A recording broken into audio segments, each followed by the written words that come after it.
Bonjour, mesdames et messieurs. Bienvenue dans ce flash d'information. Dans la nuit d'hier à aujourd'hui, les musulmans ont célébré la nuit du destin, Laylatul Qadr, la seule nuit qui vaut plus que 1000 mois réunis. Le président Alassane Ouattara était présent à la grande mosquée de la Riviera Golfe dans le cadre de cette grande nuit spirituelle. Une conférence a été prononcée à l'occasion sous le thème « Le rôle du Ramadan dans l'éducation spirituelle et morale de la société ». Vous le verrez plus en détail tout à l'heure dans le 13h. Amadou Gon Coulibaly est depuis quelques jours en Arabie Saoudite dans le cadre de la 14e conférence au sommet de l'Organisation de la coopération islamique. En marge des travaux, le Premier ministre a échangé hier avec Dr Bandar Al-Ahjar, le président de la BID, la Banque islamique de développement. Il a été question, bien entendu, du renforcement de la coopération entre la Côte d'Ivoire et l'institution financière. Tout à l'heure à 13h, on ira à la Mecque où nous attend notre reporter Mahama Traoré. Un incendie s'est déclaré à la Cire. La société ivoirienne de raffinage, c'est l'un des 4 groupes électrogènes de l'entreprise qui a pris feu. Heureusement, les dégâts déplorés sont minimes. Cela grâce à l'intervention des sapeurs-pompiers militaires qui ont pu maîtriser l'incendie 1 heure après son déclenchement. L'enseigne Bakayoko était sur place. Il les a vus à l'œuvre. Son reportage. C'est aux environs de 10 heures ce vendredi que cette centrale de distribution d'électricité, située en plein cœur de la raffinerie, a essuyé la colère des flammes. C'est le groupe turbo-alternateur qui permet de produire l'électricité indispensable au fonctionnement de la raffinerie.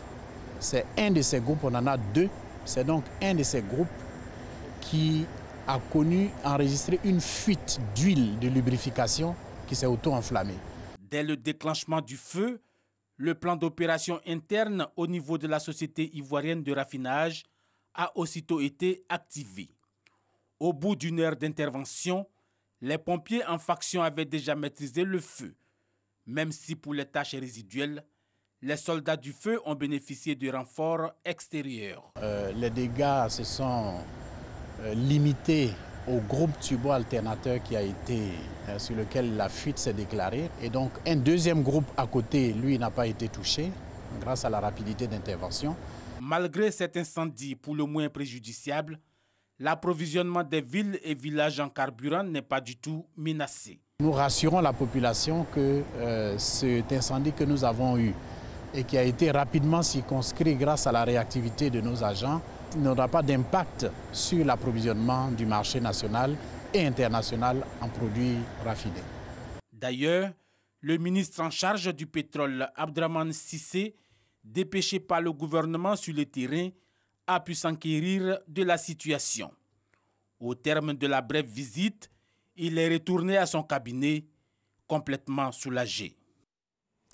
Des centaines de personnes se sont mobilisées hier vendredi 31 mai à Khartoum pour soutenir les militaires à la tête du pays et pour le maintien de la charia. Cette mobilisation intervient en réponse au mouvement de contestation qui réclame le transfert du pouvoir aux civils. Un conseil militaire a pris les rênes du Soudan après la destitution par l'armée du président Omar el-Béchir le 11 avril à la faveur d'un soulèvement populaire inédit. Mais les manifestants qui campent depuis le 6 avril devant le siège de l'armée réclament désormais un transfert du pouvoir aux civils.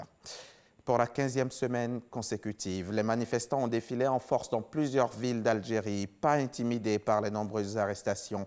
À Alger, les rues du centre-ville étaient à nouveau noires de monde. L'imposant cortège s'étirait dans plusieurs rues autour de la Grande Poste, point de ralliement des manifestations hebdomadaires depuis le premier vendredi de contestation. C'était le 22 février dernier, 22 février donc 2019.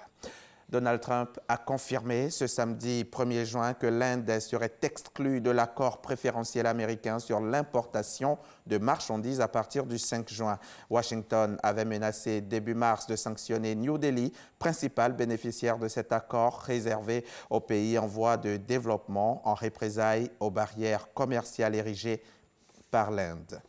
Un employé des services municipaux d'une station balnéaire de la côte est américaine a ouvert le feu hier vendredi dans un bâtiment de la ville, faisant 12 morts avant d'être lui-même abattu par la police. Cette énième tragédie dans un pays marqué par la violence des armes à feu s'est produite à Virginia Beach, une ville de 450 000 habitants située à environ 300 km au sud de la capitale fédérale Washington.